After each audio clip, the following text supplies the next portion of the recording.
parce que en fait, j'avais écrit ce film pour faire 6 épisodes d'à peu près 1 heure. Donc c'était une série avant l'heure, mais que j'avais tourné les génériques de chacun, etc. Pour le cinéma. Ouais, ouais.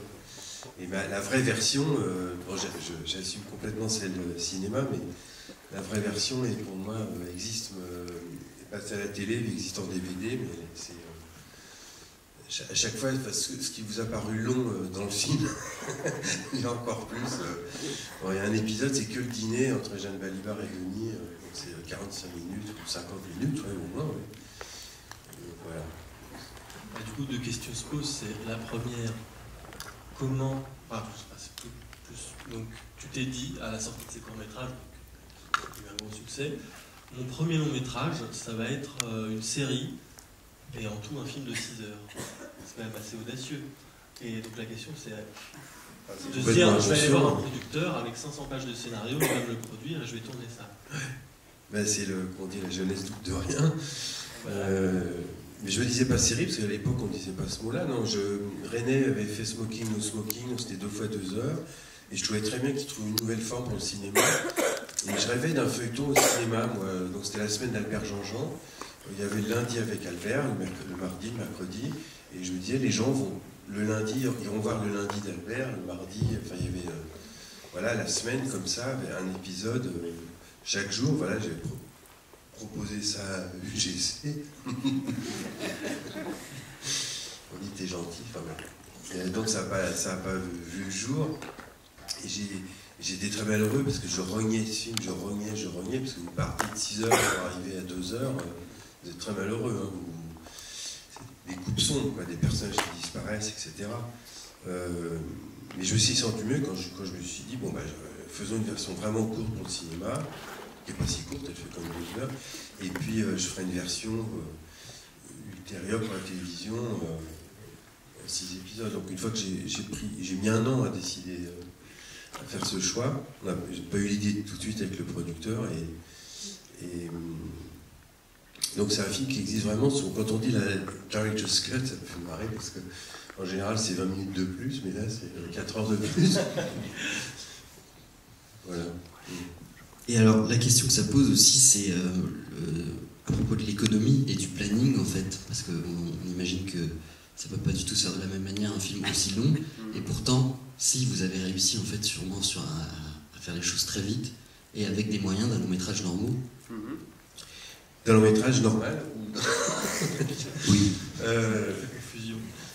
En fait, je voulais faire 3 moyens métrages comme Vers sa rive gauche, et puis le succès de ce film m'a un peu coupé la chic. J'avais pas l'impression, je voulais pas donner le sentiment d'exploiter un filon, et du coup, je suis reparti sur un autre projet qui était celui-là. Et j'ai écrit, et puis comme quand on est jeune, on a de l'appétit, j'écrivais, le scénario grossissait, il était même à 500 pages, et j'ai été voir, beaucoup de producteurs m'avaient sollicité après Vers sa rive gauche, donc j'allais les voir, très fier, je leur donnais mon pavé, et ils me disaient, bon, on va le lire, mais enfin, ce qui serait comme raisonnable, c'est de revenir nous voir avec une version filmable dans un budget de premier film. Et donc ils m'ont tous renvoyé, et j'étais complètement outré qu'ils osent me dire de couper. Et il y en a un seul qui a eu l'ouverture d'esprit, le génie, l'audace de me dire tournons-le tel qu'il est, avec le budget d'un film normal, enfin le budget normal d'un film normal. Donc, et il faut encore ce soir que je remercie l'équipe de ce film parce qu'on l'a tourné, j'ai oublié, je crois que c'était 16 ou 17 semaines. Mais en fait, pour 6 heures, c'est vraiment très peu. Et donc, on avait des journées épouvantables, cauchemardesques, avec genre 3-4 heures sup par jour pendant plusieurs mois. Et donc, je voulais encore les remercier tous parce que on s'est tous défoncés pour arriver à tourner ce scénario que je n'ai pas coupé au tournage, quoi. J'ai tourné tel quel. Et ça n'a jamais généré de conflit? Tout le monde vous faisait confiance sur le résultat? J'ai eu un moment de haine. Quand on tournait la manif, qui est en fait beaucoup plus longue, là, elle est vraiment très courte, il faisait -12 sur la grande place à Versailles, la place d'Armes, et du coup, et moi, en fait, cette jeunesse insouciante, j'ai été comme un pinson butiné. Un pinson ne butine pas, mais je courais comme ça de plan en plan. Et j'avais pas froid, j'étais complètement exalté. Parce que j'avais quand même tout d'un coup quand même, beaucoup de figurants, etc. Et j'ai vraiment des figurants mais complètement frigorifiés qui venaient me voir, mais vous refaites encore une prise. Et ben oui, parce qu'il y a, on peut mieux faire, allez. Et voilà, je me souviens de cette fois-là où vraiment il y a un énorme décalage entre l'effervescence de mon esprit et les gens complètement congelés. J'ai revu avec plaisir, parce que j'ai vu la fin du film, là, le gars au chapeau. J'ai une anecdote qui me fait encore rire. Il y a un gars au chapeau qui dit « il neige ». C'était un figurant qui avait une tête assez marrante, quoi. Et lui, je me suis dit, en fait, ça va être un policier, donc je l'emmène près d'une voiture avec un gyrophare, et je lui dis, en fait, toi, t'es un indique. Et donc, quand tout le monde est parti, les CRS ont dispersé tout le monde. Il reste 2-3 voitures de police, et là, tu pars, tu claques la porte. Et tu t'enfiles dans l'avenue de Paris, tu roules jusqu'à la mairie. Après la mairie, tu te caches, tu attends au talkie-walkie qu'on te dise que c'est coupé, et tu reviens reprendre ta position pour la prise d'après. Ouais, d'accord. Et nous, la caméra, on avait loué l'emplacement très très cher. À l'époque, la statue de Louis XIV était au milieu de la cour. Maintenant, elle a été déplacée, elle a été ramenée vers le fond de la petite cour intérieure. Bref. Donc c'était le plan de luxe où on voit, il y a les 3 avenues qu'on avait éclairées, les 3 filles, bon, la caméra et les voitures, les voitures partir dans la profondeur, avec mon porte-voix, je crie « Action !» Là le mec claque la porte et part à pied, il n'est pas permis, et voilà, il est parti à pied. Parce qu'il est, voilà, c'est comme déjà, je lui dis, je crois que le plan va durer 1h10, on va partir à pied, j'attends la mairie revenir, tout est derrière. On est dans un état de congélation de l'équipe. Et donc vous parliez un peu plus tôt de votre producteur, Pascal Cocheteux, qui est votre producteur qui vous suit donc, depuis toutes ces années. Et on a reçu donc Arnaud Desplechin ici, qui est venu nous parler de son premier film, qui travaille aussi avec Cocheteux. Et lui, il nous disait, le travail d'un producteur, c'est de donner du fric, pas de donner son avis. Du coup, je me demandais quelle est, pour vous, la relation que vous entretenez avec un producteur, avec ce producteur, et la relation réalisateur-producteur. Moi, je salue ce producteur qui a eu l'audace de tourner un scénario de 500 pages. Donc, il est déjà assez unique, Pascal Cocheteux, pour ne pas être démonté par le côté bizarre du projet. Et après, un producteur, donc, moi, j'en fais quoi d'ailleurs quel mot dire pour moi, c'est un complice, ouais. On prépare un coup ensemble. C'est comme dans le hold-up, il y a un gars qui apporte l'oseille, qui avance un peu. Et l'avis, le producteur, il le donne en permanence, puisque c'est lui qui a les cordons de la bourse. Donc si vous demandez 5 hélicoptères qui arrivent en Razmod dans la vue de Paris, prenant l'axe du château, il donnera son avis, parce que les 5 hélicoptères, vous les aurez pas. Non, c'est une discussion permanente. Il faut être en bonne intelligence. La plupart des films ratés, en général, sont parce que le producteur et le réalisateur n'aient pas le même film en tête. Voilà, surtout quand on annonce un film de genre, on dit un polar, il faut que le producteur et le réalisateur s'attendent à un polar. Parce que souvent on dit polar ou comédie, puis c'est ni l'un ni l'autre. Et souvent, les deux skis s'écartent et le film est raté, quoi. Donc il faut toujours s'assurer qu'on a globalement en tête le même film. Ouais. Et est-ce que vous l'impliquez, par exemple, dans les processus d'écriture? Est-ce que vous travaillez en amont ou est-ce que vous venez directement avec un projet? Oui, parce que Pascal est quelqu'un d'assez austère, peu loquace comme ça, mais je suis à l'aise si, quand je lui en parle la première fois du projet, qu'en général j'ai déjà un peu mûri de mon côté, si je crée du désir chez lui. S'il reste complètement l'œil torve à m'écouter, c'est pas hyper emballant. Mais si je sens qu'il rigole d'un truc, ou que l'autre fois, je vous sais, le projet grand public, et je lui avais dit que c'est une espèce d'arborescence comme ça, et le mot, il m'a dit, ah, c'est un bon titre grand public. Et juste ça, je me suis dit, ah, c'est bien, parce que c'était pour moi le cœur le cœur de ce projet-là. Ça a accroché sur le simple fait qu'il trouvait les titres bien. À chaque fois, je vois... il faut faire attention parce que si on travaille toujours avec le même producteur, on peut travailler dans le même désir aussi. C'est-à-dire, je ne fais pas des films pour Pascal, mais avec Pascal et puis avec les gens qui l'entourent aussi. Je suis très ami avec sa productrice exécutive, avec la productrice pour tout le montage, la post-prod. Enfin, il a des collaborateurs et collaboratrices que je connais bien, qui sont des amis. Et pareil, eux, ils ont peut-être une mentalité commune à un moment, à un endroit. Et donc je suis très à l'aise si je sens, parce que là je sais que ça va les faire rire et ça m'encourage, ça me porte. Mais peut-être parfois inconsciemment je me prive de choses qui les dérouteraient. Et du coup, je sais que par exemple Bécassine, c'est un film que j'ai fait un peu contre Why Not. Parce qu'ils n'étaient pas du tout emballés, ni par le héros d'origine, ni par l'actrice que je pouvais prendre. Tout leur faisait peur quoi, dans ce projet. Et donc je sais que c'est un film que j'ai fait un peu contre eux. Et puis bon, ils ont été évidemment complices par ailleurs, parce que j'ai pu faire le film avec eux, etc. Mais voilà, il faut faire attention. C'est comme une famille, quoi. On sait ce qui va faire rire, puis ce qui fera pas rire, il ne faut pas s'en empêcher non plus. Et donc pour en revenir à la question du premier film, qui pour beaucoup est un vrai baptême du feu, est-ce qu'on peut vraiment s'y préparer, ou est-ce que quand on arrive vraiment sur son premier film, ses premiers films, on ne sait pas vraiment ce qu'on fait, parce que par exemple dans ce film-là, vous vous mettez en scène vous-même, comme un réalisateur qui a l'air de pas du tout savoir ce qu'il fait en fait. Oui.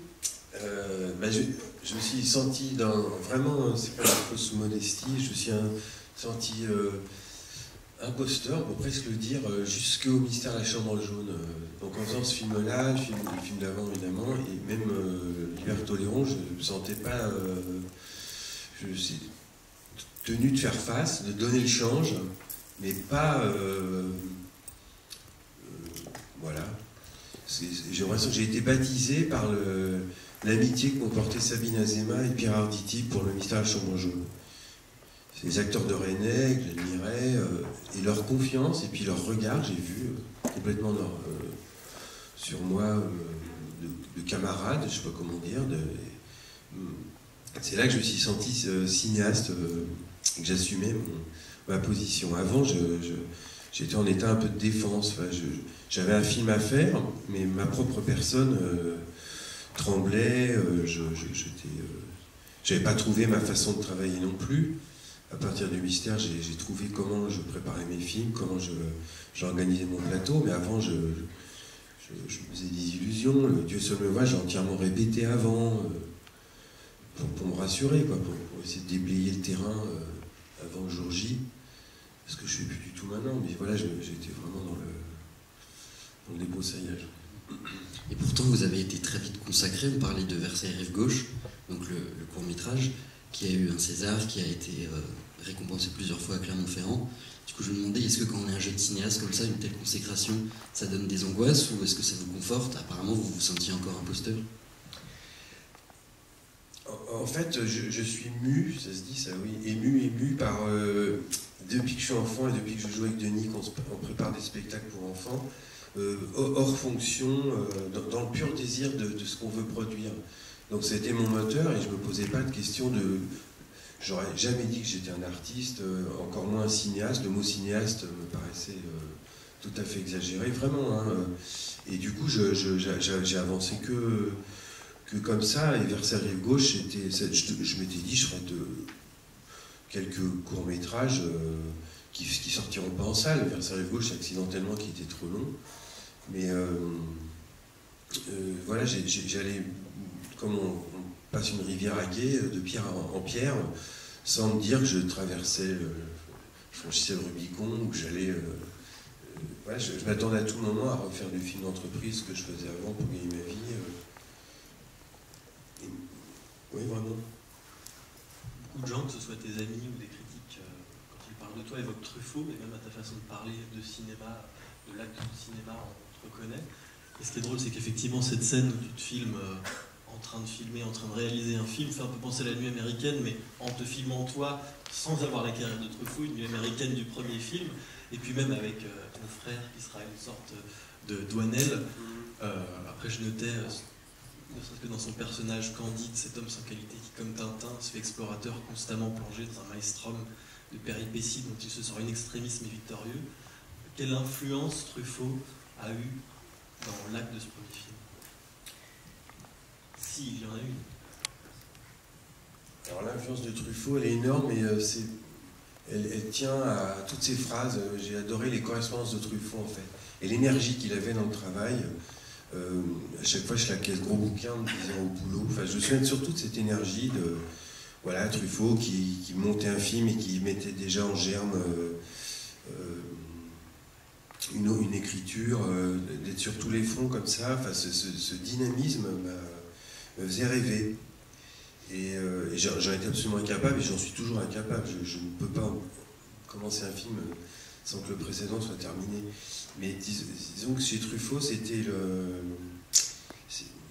cette jouissance comme ça du travail, et la clarté, parce que j'avais lu beaucoup de critiques de cinéma, j'avais commencé l'image mouvement de Deleuze, j'étais un peu perdu dans le regard sur les films, je manquais de personnalité, ce qu'il racontait dans Dieu seul me voit, au sortir d'un film, je me disais mais c'est bien ou c'est pas bien, j'étais dans vous savez, les peurs qu'on a quand on est ado, où il faut choisir son camp, je suis Beatles ou je suis Rolling Stone, merde, tu Chaplin ou Keaton, tu chocolat ou café, enfin, de devoir choisir comme ça. Et Truffaut, dans ses critiques, était d'une telle clarté, d'une telle simplicité, communiquait tellement son amour pour les films que ça m'a mis à l'aise, en fait, dans un regard critique. Et grâce à lui, j'ai découvert bon nombre de cinéastes que j'aurais peut-être snobé avant, ou mal compris, ou pas perçu tout de suite la simplicité géniale, comme Renoir. Donc c'était, pour moi, Truffaut, c'était comme un professeur. Et vous dites à Truffaut qui vous a rendu le cinéma possible. Oui, parce qu'il en parlait. En fait, c'est une photo, je crois que c'est une tournage de la Podous, on voit, c'est une 2 chevaux, mes parents avaient une 2 chevaux, c'est pas anecdotique, c'est juste la voiture qui m'était hyper familière. Et du coup, de voir que la Podous, qui est un film qui m'avait marqué, soit filmé avec d'aussi petits moyens, que le travelling c'était une 2 chevaux qu'on poussait à la main, c'est vrai que cette photo, c'est finalement la continuité de la nouvelle vague, m'a rendu le cinéma possible, parce que je me suis dit, voilà, c'est pas cette grue qui descend du ciel, mais c'est une 2 chevaux qu'on pousse à la main. Et voilà, puis ces clopes rangées dans la manche comme ça. Il y a des détails de Truffaut j'aurais adoré le rencontrer, mais ça me le rendait tout à fait existant. Ses yeux noirs étaient des aiguillons. Ouais. Là, on parle d'inspiration. Tout à l'heure, en présentant la séance, j'évoquais quelque chose qu'a dit Milovski à ton propos. Il disait que dans ta famille de cinéma, tu serais le petit-fils de Renoir et Piala. Renoir et Piala, pas du tout. Pas du tout? Non, Renoir et Tati. Ah oui. Mais après, j'ai cru entendre que toi, Tati, c'était pas trop ça, c'est plus Nanni Moretti, toi, qui serait pour être ton grand-père, et que tes parents seraient Truffaut et René. Et en parlant de René, qui semble, au-delà d'être une inspiration, un acolyte, puisque déjà le nombre de références qu'on trouve à René dans tes films, ne serait-ce que dans ce film, il me semble qu'il y a un tableau chez lui, c'est une reproduction d'un décor, un dessin de floc. Il t'a confié la réalisation de films dans ses films. Par exemple, ce que regarde André Dussolier dans Cœur, ou la représentation théâtrale de Rédis, dont vous n'avez encore rien vu. C'est toi qui as réalisé ces films dans les films de René. Alors, d'où est venue cette collaboration? Et puis surtout, comment es-tu passé de cinéphile adorant René à cinéphile travaillant avec René, cinéaste travaillant avec René? Bah oui, alors là, c'est la vie est pleine de surprises, parce que j'aurais jamais imaginé qu'Alain René, même son réalisateur de substitution, c'est-à-dire s'il avait un problème, une indisposition sur ses derniers films, je recevais du coup les feuilles de service tous les jours, et j'étais prêt à le remplacer le pied levé avec l'accord des comédiens de ses films. Donc effectivement, ce genre de... Ça vaut tous les Césars du monde, ce genre de confiance. Alors René, ce qui est intéressant, c'est que pour moi, il est à l'opposé on avait des cinémas très différents.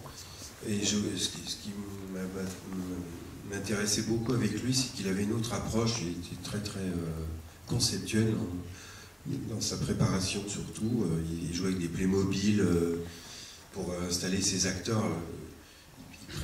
Il préparait de manière impressionnante ses films chez lui, et j'étais le témoin de ça. Donc ça m'a surtout intéressé, mais bêtement, en tant que spectateur admiratif de Resnais, de voir la matrice, comment tout ça se construisait, ses chefs de poste, comment j'étais à chaque fois, si vous voulez, le décalage, le cran en avant entre un scénario que je lisais, que je trouvais bien, qu'il écrivait toujours, qu'il faisait écrire plutôt, et puis tout d'un coup, le vrai pouce, comme la grosse fusée avec des gros brûleurs sur les côtés qui envoient le scénario au-delà. C'est-à-dire que tout d'un coup, il y avait une scène de bistrot, je crois, dans Cœur, et puis je vais sur le décor et je vois cette espèce de décor énorme de Jacques Saunier, extraordinaire.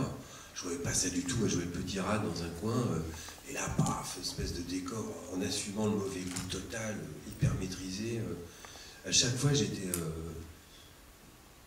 surpris par l'élévation qu'apportait Resnais, y compris dans ces mouvements de grue qui étaient toujours hyper beaux, c'est très discret quand les caméras s'élèvent dans les derniers films de Resnais, mais chaque fois je le vois lui monter au ciel comme un ange blanc.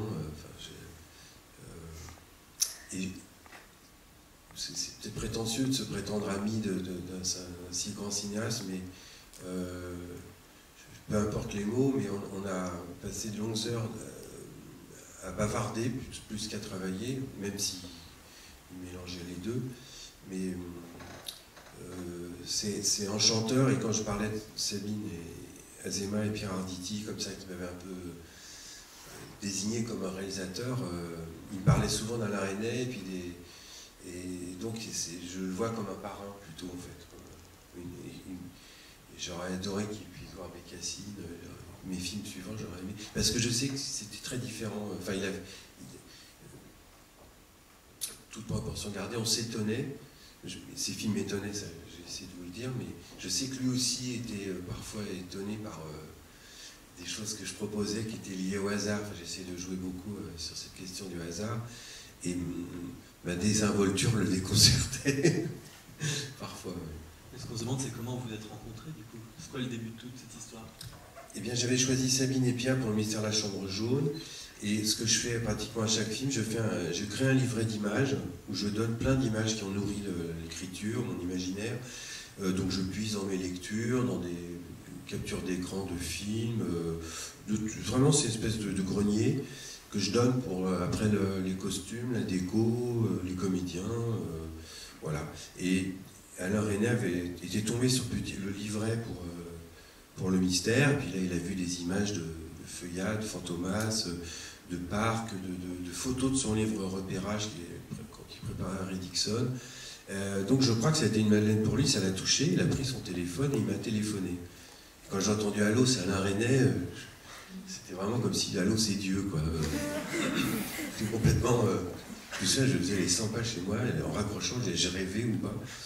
Et il m'a invité chez lui pour me projeter, il savait que j'aimais la magie, pour voir un film inédit d'Houdini, où on voit Houdini. Et donc j'étais chez lui, on a dîné dans son bureau avec Sabine. Et donc oui, c'était un enchantement. À la Jacques Demy, presque, les murs étaient rouges et tout dansait. Si vous avez des questions, évidemment, n'hésitez pas. Même si on ne vous voit pas bien, on peut voir vos mains levées. Juste là. Faut que... Là, si. Ça marche. Ouais, mais je regarde, parce que j'ai des questions, en fait. Bonjour, monsieur Podalides. Je m'appelle Sophie et j'ai 3 questions. La première question, c'est pourquoi ce film et si il vous a plu à vous. Ensuite, pour qui vous avez voté, parce que bon, le film politico, je sais pas quoi, enfin logique quoi. Je me demande pour qui vous avez voté à cette époque-là. Et enfin, quelle est la fin métaphorique? Quelle est la fin métaphorique? Ouais, qu'est-ce que ça veut dire en fait? J'ai pas compris. Le fait de rester éveillé, ou c'est ça la métaphore, de pas s'endormir, quoi, je sais pas. Non, parce que je fais du cinéma pour montrer, pas pour dire. C'est une formule, mais c'est vrai. Donc j'explique pas ce qui peut être métaphorique dans le film. Je peux voir le micro, s'il vous plaît. En fait, j'ai pas trop compris votre film. Enfin, si. Alors mais ça, c'est vrai, ok. il y a un bug dans le système, en fait. Dans la matrice. Il y a un truc bizarre, là. J'ai pas compris pourquoi ça... Il n'est pas fini, votre film. Alors, c'est très drôle parce que vous me rappelez une anecdote super drôle. À l'époque, je présentais ce film Dieu seul me voit. Je faisais un débat comme ça et les gens me posaient des drôles de questions. Et genre, j'ai pas compris, mais pourquoi il dîne avec Anna et puis après il fait mine de ne pas la connaître. Et j'ai compris que le film n'a pas été projeté les bobines dans l'ordre. Ok. Et que le gars de la salle n'osait pas me le dire. Vous avez dit le lot, Et donc peut-être que ce soir vous n'avez pas vu le film dans le bon ordre. Je crois vraiment que si. Ah bon. On va définir mes questions alors, c'est bon. Le vote. Ah oui, le vote. Vous avez voté pour qui, dites-moi? À l'époque, Ouais. ben, Facho, je sais plus. communiste. Mais non, c'était en 95. Mitterrand est mort pendant le tournage. Donc ça devait être déjà Chirac ou Pouvoir. Franchement, je sais plus qui étaient les gars en lice à ce moment-là. J'aimais beaucoup, on se moque, il reste quelque chose de Balladur. Balladur me faisait beaucoup rire. Donc il y a la chanson des Fabulous. Ouais. Ah bon, d'accord. Ouais, j'ai terminé. Hein. Merci. Mais pour la fin, parce que c'est marrant de t'entendre dire ça, ce que je disais à Mathieu, je lui dis c'est marrant d'habitude, quand les gens sont heureux, parce qu'il est heureux là, Nancy, avec Malibar, ils essayent de se pincer pour se réveiller. Bah lui non, il la réveille. Je sais pas, moi j'ai vu ça comme ça. Ah ben oui, mais... oui. C'était pas une question. Si vous en avez. Non, mais je sais pas, on a peur dans le noir, et puis on rallume la lumière. Enfin, le cinéma, c'est une petite lueur dans le noir, ouais. Je sais pas, il y a un sillage aussi au-dessus, il y a la musique qui vient d'ailleurs, donc on est nourri par ce qui vient d'ailleurs, ce qui est étranger. Je ne vais pas faire des explications de texte, mais tout d'un coup, on voudrait toujours que le film se ramasse dans quelque chose de plus hyper léger, quoi. Donc le coup de cymbale à la fin, c'est pour réveiller le spectateur cette fois? Ah oui, c'est vrai, il y a le petit enfant qui... Ça, c'était tellement joli en vrai, de voir ce gamin avec ses cymbales. Oui. Mais ça, vous savez, c'est ce qui est émouvant dans une fanfare, J'adore les fanfares multigénérationnelles où il y a des gens âgés, puis des enfants, des ados qui participent, ça me touche beaucoup. Qui soient en uniforme, donc affiliés à un ordre collectif, puis en même temps maladroit, ça charrie des choses, les fanfares, enfin, c'est quelque chose qui m'émeut beaucoup. Et moi je me demandais, du coup, comme vous êtes cinéaste et acteur, vous devez être bien placé pour nous expliquer ce que c'est selon vous un bon directeur d'acteur. Alors,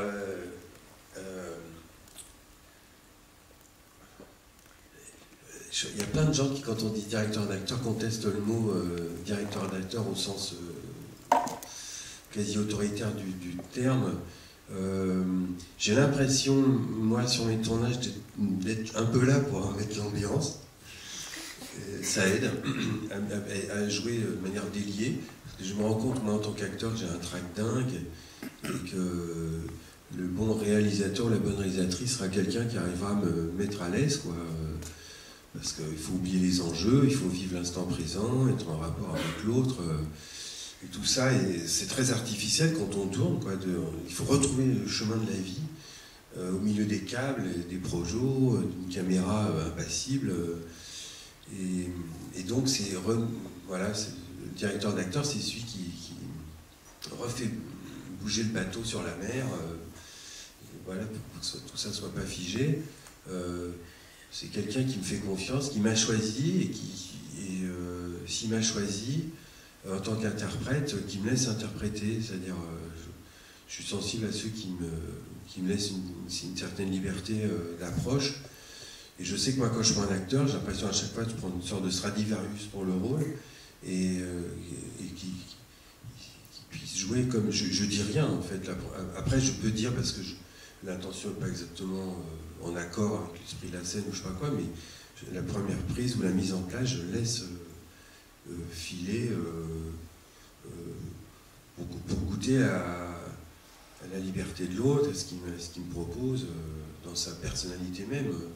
c'est très important. Si on casse comme ça, si on interrompt, c'est comme avec signaler une faute d'orthographe à un enfant qui voulait un poème, quoi. Il faut laisser filer. J'ai fait un choix mûrement réfléchi. Je prends vraiment le temps avant de distribuer mes films.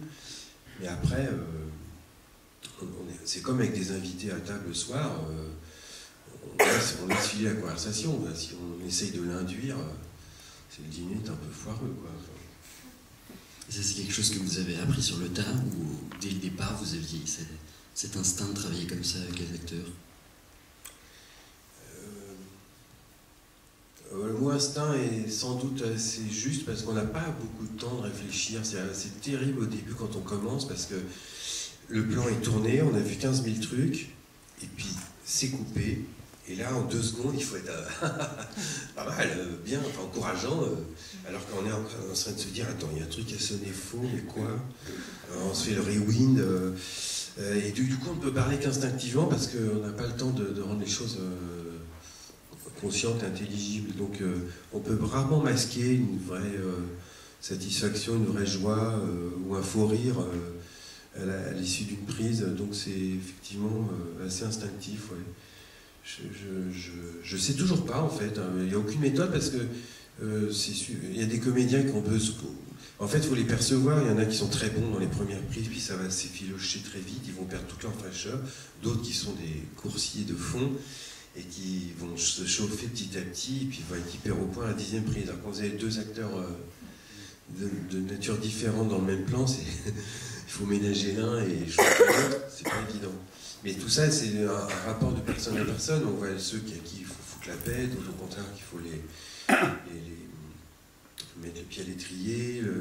Je me permettrai pas, j'ai des choses que je fais pas, c'est rendre les gens mécaniques. Je dirais pas hausse les sourcils, gonfle tes joues, ou la personne est comme un robot. Il faut trouver en fait, ça te fâche, ça te contrarie, donc la personne forcément va froncer les sourcils, mais il faut, voilà, et ne jamais jouer devant eux non plus.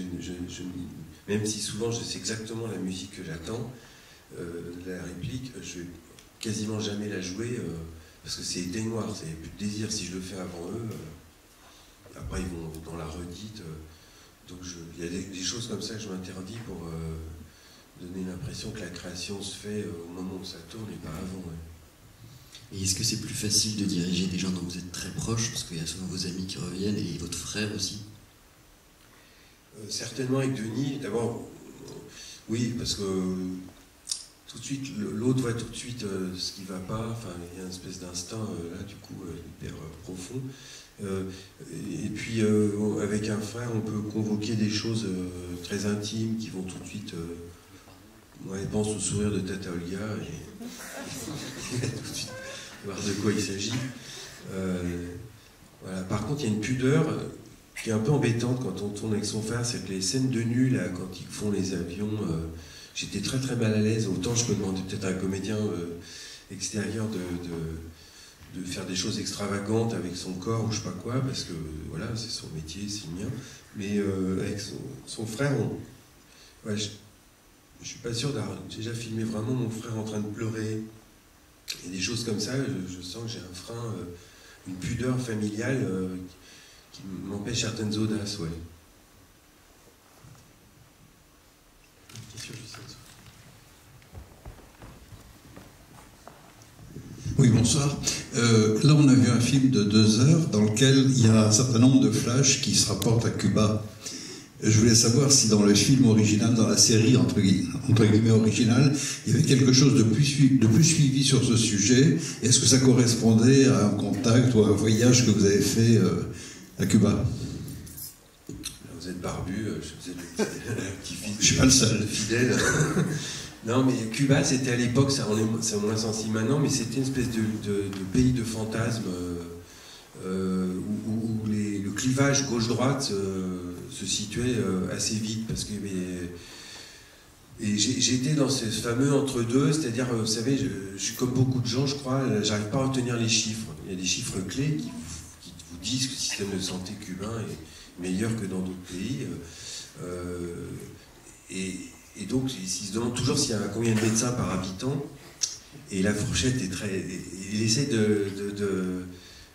comme ça de faire une opinion sur Cuba. Donc, entre les chiffres et le fantasme, quoi.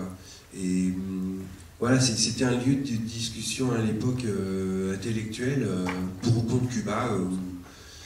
De manière, je dis ça de manière grossière un peu, mais c'était ça la question. Donc certains arrivaient, mais il faut arriver dans les hôpitaux et mettre soi-même sa lampe à incandescence dans la chambre.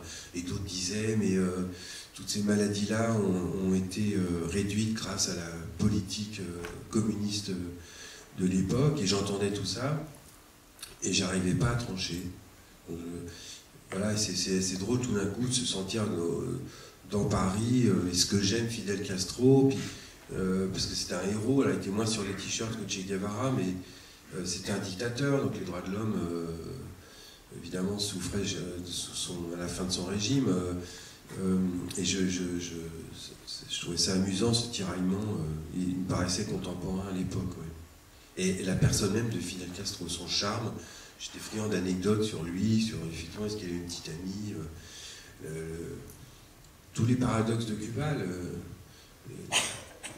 J'ai monté un film sur les cigares cubains, parce que j'étais un grand amateur de cigares, et là-bas, tout le monde fume, même les gars qui goudronnent la route fument un cigare. Enfin, voilà. Et c'est un pays fantasmé, je rêve d'y aller, j'ai toujours pas été, mais je voulais absolument que ça soit un pays de rêve, ouais, de songe.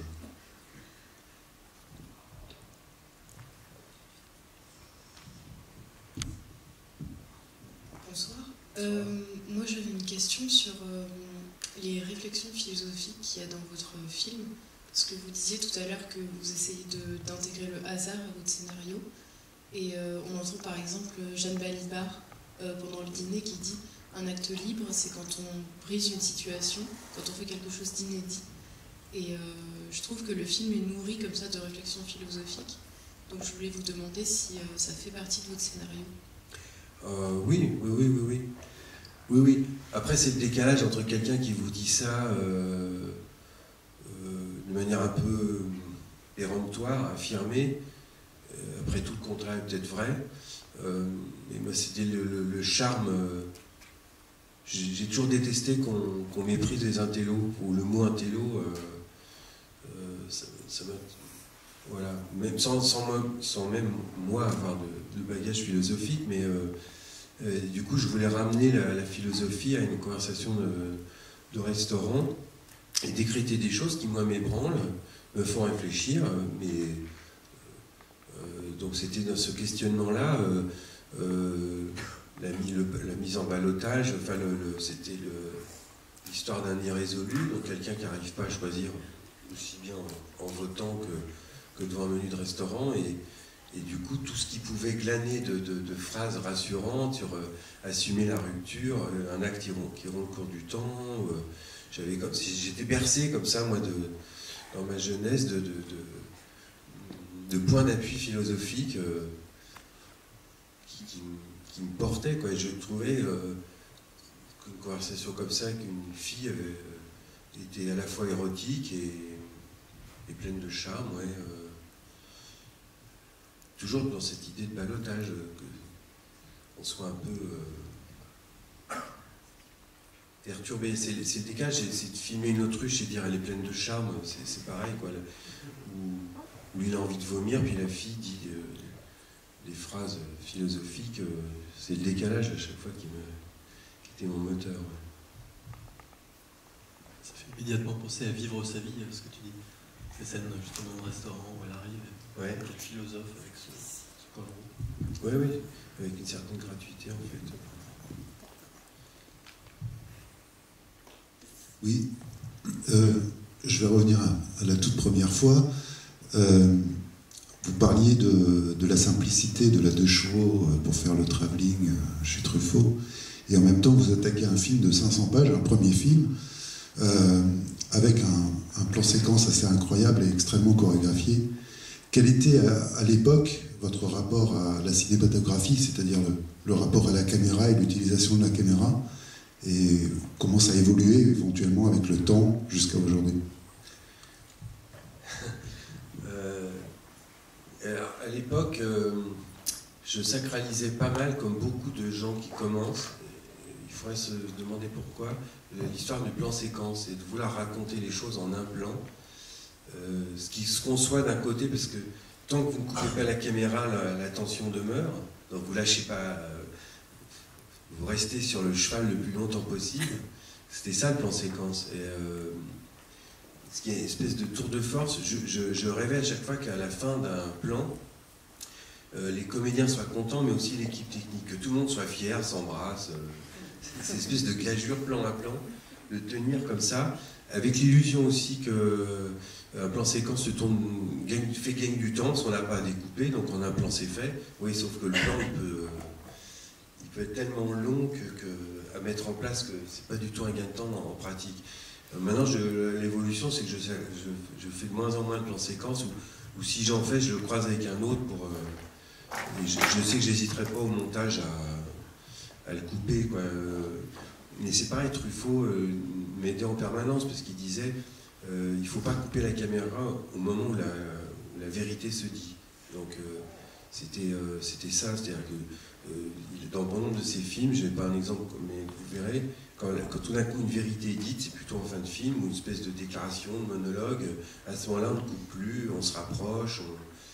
Et j'étais dans cette idée que, par exemple, là, quand Denis et Jeanne Balibar sont sur le canapé, en fait, c'est un plan séquence, c'est tout un magot, ce qui fait 8 minutes. Et la caméra, c'était un dispositif énorme, très complexe, était piloté par un ordinateur déjà à l'époque, et avançait, je voulais que ça avance comme un serpent avec sa proie. Vous savez, j'avais un copain qui avait un boa, et je regardais le boa, comment il faisait pour choper la souris. En fait, il s'avançait inexorablement et la souris croyait toujours que le boa ne bougeait pas. Tellement il avançait lentement, jusqu'à être à portée de mâchoire, et là, tac, il lui sautait dessus. Et je me disais, dans cette approche comme ça de Denis et de Jeanne, on va s'approcher, la caméra va avancer, survoler la table, on verra la photo de Castro, et avancer inexorablement. Donc ça, c'est que dans la version longue qu'il y a ce plan séquence. Là, je l'ai entrecoupé par des plans, je l'ai cranté par des plans du tableau au-dessus d'eux, mais j'étais comme ça et c'était très beau parce que les acteurs, ils avaient 7 minutes de texte, et voilà, ça crée des belles choses. Maintenant, je suis moins romantique sur la beauté du plateau. Tout ce que je veux, c'est engranger du matériel pour le montage. Je suis là que pour ça. Et donc, parfois, la beauté d'un plan au tournage n'est pas du tout la beauté à venir, quoi. Ça peut être très bien, mais c'est pas du tout forcément une pièce maîtresse du film à venir. Donc, j'ai plus le culte du plan comme je pouvais l'avoir, par exemple.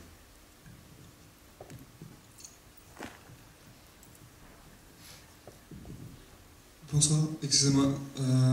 Je voulais poser une question à vous tous sur le processus d'écriture du film, et notamment de comment en fait vous avez mis en place finalement ce film qui est comme un journal de bord mais d'une année particulière en France en 98, parce que même quand on le voit aujourd'hui on se dit avant tout que c'est un film de 98 et il est extrêmement inscrit dans le temps, et en même temps il y a une forme assez autobiographique peut-être puisque ça se passe aussi à Versailles. Et je voulais savoir comment en fait vous avez écrit et comment vous avez élaboré ce scénario qui a fait finalement 500 pages.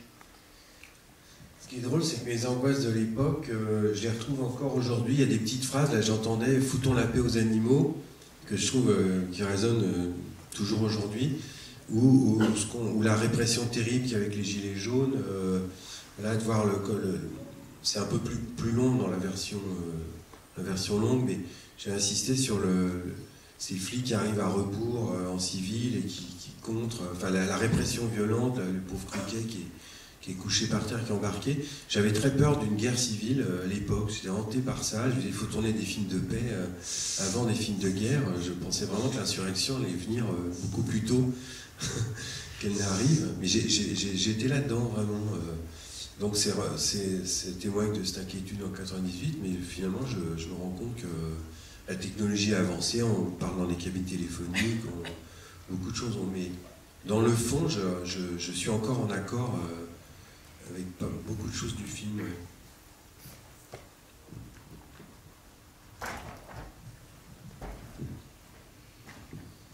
Oui, bonsoir. Je voulais savoir, parmi les films que vous avez réalisés ce que vous préférez. Est-ce que c'est le mystère de la Sainte jaune? Est-ce que c'est Dieu seul me voit ou d'autres? Et l'autre question, je voulais savoir si votre frère joue dans tous vos films. Alors oui, mon frère, je crois, il joue dans tous mes films. Même Comme un avion où j'avais le premier rôle, mais il était mon employeur dans le film. Et je n'ai pas de film préféré. Je redoute de les voir. Ce soir, j'ai eu un petit peu peur. J'ai juste vu le dernier quart d'heure, mais ouais, on a très peur du truc qui fait plus rire. Enfin, c'est terrible. J'étais content de vous entendre rire. Ça fait vachement bien, hein, parce que j'imagine, ça doit arriver à tous les cinéastes, projeter un film et le truc fait plus rire. Waouh, ça c'est rude. Hein. Voilà, mais mes films préférés, j'en ai pas parce que j'y ai cru à chaque fois à fond et puis j'ai tenté des choses différentes. Donc je crois que la métaphore est vraie, c'est comme avec ses enfants. On n'a pas d'enfant préféré, c'est du même ordre pour moi. Bonsoir, ici. Est-ce que c'est vous-même qui castez vos acteurs? Et si oui, comment vous le faites? Oui, je ne prends pas de directeur de casting, ça fait toujours bizarre, parce que je pense que ça fait partie du travail de base dans la préparation d'un film, qui est de choisir les acteurs. Je sais que parfois les directeurs de casting sont bien parce qu'ils vous font connaître des gens que votre vie, naturellement, ne vous a pas amené à rencontrer. On ne peut pas aller voir toutes les pièces de théâtre, on ne voit pas beaucoup de films à la télévision, des téléfilms, alors que parfois c'est dans des choses soi-disant mineures qu'on peut voir émerger des talents. Mais je suis pas... Il y a des gens qui sont vraiment heureux et fiers de découvrir des acteurs, comme ça, que les premiers rôles leur incombent. Moi, j'ai pas du tout le goût de la découverte particulier. C'est pas ça, je me sens pas dénicheur comme ça d'acteur.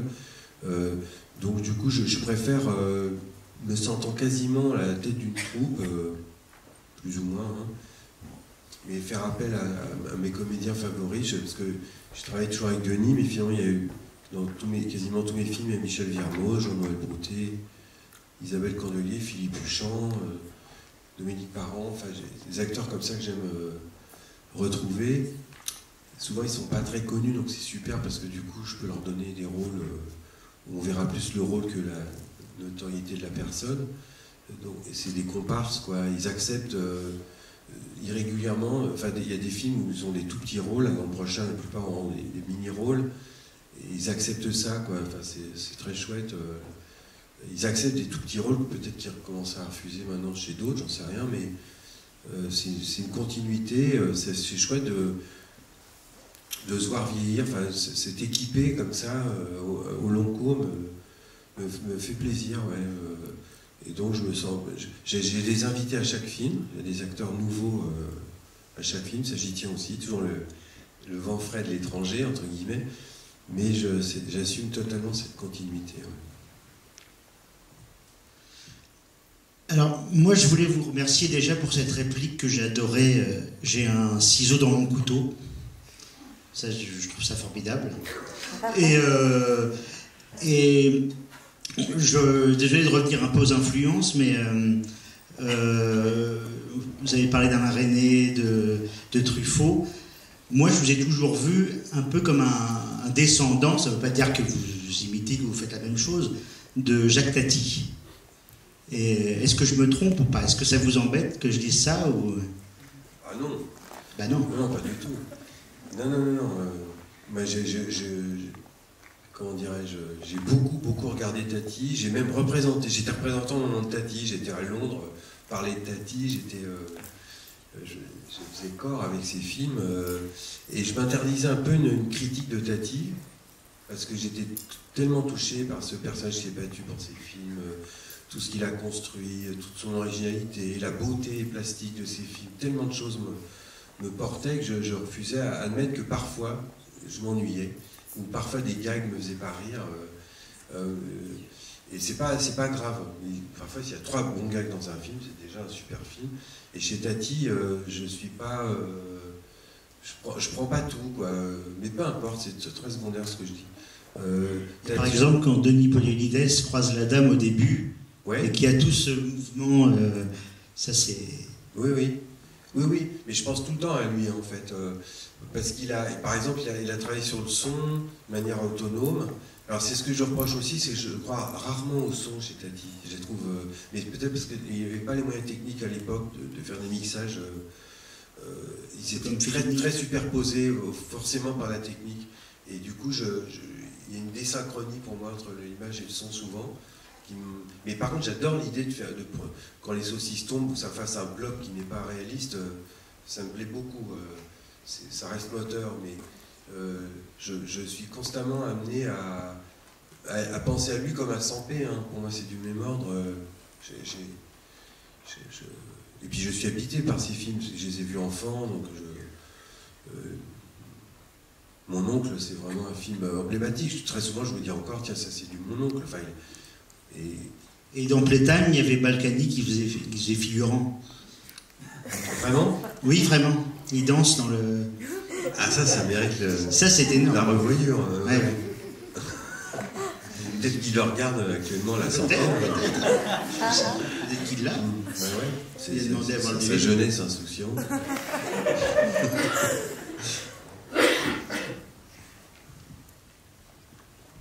C'est une question tout en bas. Bonsoir. J'ai lu quelque part que votre version longue était parue en DVD. J'aimerais savoir si on peut se la procurer quelque part. Et d'autre part, pour votre premier long métrage, est-ce que ça a été particulièrement dur de passer de la version de 6 heures à celle de 2 heures? Merci. Oui, alors le DVD, je crois qu'on peut toujours le commander. Il est un peu collector, mais c'est Why Not, mon producteur, qui en est l'éditeur. Donc je sais qu'il en a encore en stock. Donc je ne sais pas comment Why Not vend ses DVD. Est-ce que c'est en direct ou... À mon avis, il y a des sites de vente de DVD qui le commercialisent. Mais Et il est dans plusieurs médiathèques à Paris, si jamais. La bibliothèque du Forum des... bibliothèque François Truffaut d'ailleurs. Mais il n'y a que les épisodes de 3 à 5. Ah bon? Ouais, c'est un peu... j'ai dit que j'ai eu du mal à couper. Après, c'est deux formes tellement différentes que j'ai jamais eu... J'assume tout à fait le film, mais je préfère la version longue, évidemment, parce que je la trouve plus radicale, plus poussée. Ce que je regrette vraiment, parce que c'est pour ça aussi que je suis actuellement, je ne fais pas de série, c'est que j'ai jamais pu projeter la version longue en salle. J'ai jamais pu voir la réaction du public. Parce que quand on fait une comédie, on a vraiment envie de savoir si ça fait marrer. On relit tout à fait un film en étant à l'écoute du public. Et ma frustration vient que je n'ai pas pu vivre cette expérience en salle. Et ça me manque parce que voilà. C'est mon regret. Et j'aimerais que la télévision, une fois, le rediffuse parce que je pense néanmoins que c'est mon projet d'origine. Ouais. On va prendre une dernière question ici. Merci. Moi, j'aurais même rajouté tout à l'heure Pierreté par rapport au film, puisque monsieur parlait de Jacques Tati, mais je dirais même il y a quelque chose un peu de Pierreté à la limite dans certaines formes de Denis. Enfin, voilà. Et sinon, ma question, c'était justement par rapport à ça sur l'écriture, puisque en ce qui concerne De Seul me voir, Versailles Chantier, vous l'avez écrit avec Denis, et moi j'étais très curieux. Comment ça se passe l'écriture pour vous, surtout avec votre frère? Comment est-ce que c'est chacun qui lance ses idées?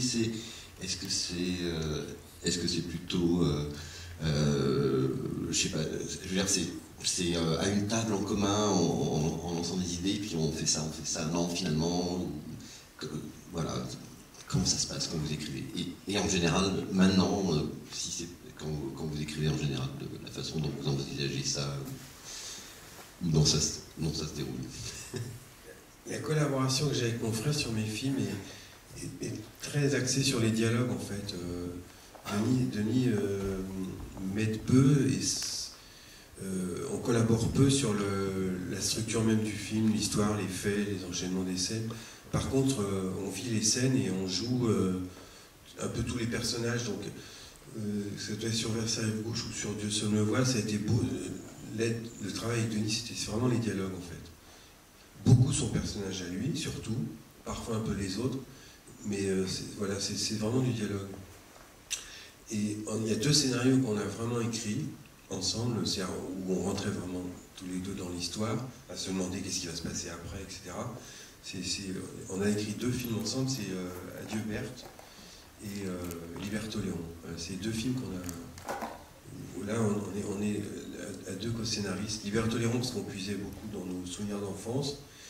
Et puis Adieu Berthe, parce que c'était un peu la suite de Liberto-Léon, en fait. C'était encore... Enfin, il y avait des points communs qu'on se racontait à l'époque, mais... Et c'était une écriture très angoissée, Adieu Berthe, parce je voulais absolument qu'on n'ait pas de synopsis, pas de pitch, et qu'on écrive les scènes, et qu'après, on se dise, bon, c'est quoi la suite? Pas de ligne d'arrivée. Et c'est très flippant d'écrire un scénario sans savoir où on va. Un navigant a vu juste la scène d'après, et à un moment on se recule, on se dit c'est n'importe quoi ou pas, enfin on avait cette peur-là. Ce qui fait qu'on n'a jamais retenté. On est retombé un peu sur nos pieds, mais c'était pas évident. Est-ce qu'il y a une part qui est laissée à l'improvisation quand vous tournez ensuite? Parce que ça, tout a l'air peut-être très écrit, mais en même temps, on se dit il y a quand même une place pour l'imprévu. On me demande s'il y a une part d'improvisation. Il n'y en a pas tellement en fait. Je laisse les acteurs souvent, je ne dis pas couper tout de suite, parce que je sens qu'ils sont dans leur élan, il y a des phrases qui peuvent arriver, mais elles sont rarement du même ordre que des phrases écrites. Elles n'ont pas le côté synthétique. Je suis toujours long à parler. Si je devais former une réponse, elle tiendrait. Si je devais l'écrire, forcément, je chercherais une synthèse. Et dans les dialogues improvisés, on retrouve ce... Parfois, c'est bien, une petite confusion, mais c'est rarement monté. C'est pas grave, parce que ça participe de la vie du plan, qui est un peu d'amont, un peu de 2-3 phrases. Mais il y a très peu d'improvisation, en fait, je me rends compte. En tout cas, pas dans les dialogues, peut-être dans les gestes parfois, évidemment, on n'est pas des robots, mais je suis... Et maintenant, comme je prépare beaucoup, plus on prépare, plus on improvise, parce qu'on connaît déjà les portes de sortie, mais en fait, c'est un peu une illusion. Les acteurs souvent n'aiment pas improviser en fait, on croit qu'ils sont heureux, c'est pas vrai, il y a une espèce de... quelque chose qui meurt, c'est comme si vous, je me prends pas pour Schubert, mais si vous allez au-delà de la partition de Schubert, dans votre allégresse du piano, c'est pas sûr que les 5 accords supplémentaires soient... Et avant de clore la discussion avec une question que Mathieu pose à tous les cinéastes que nous recevons, tout simplement, que retiens-tu de cette première fois?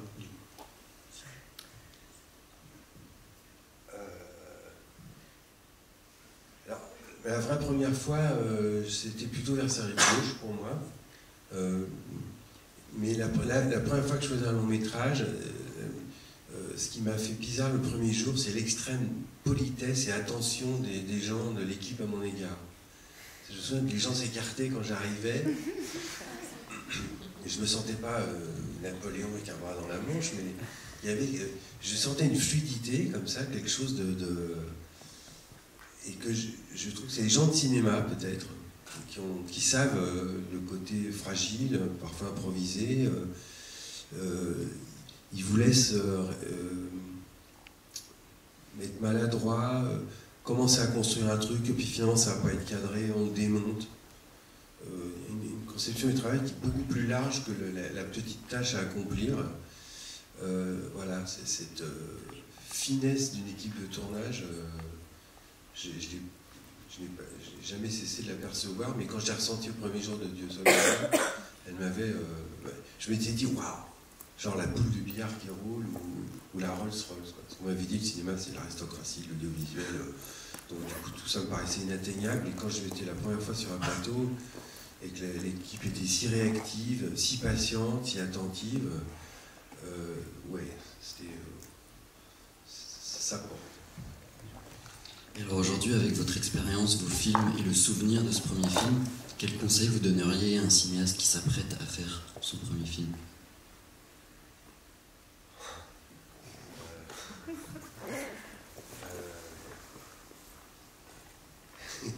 Des phrases complètement cons, genre sois toi-même,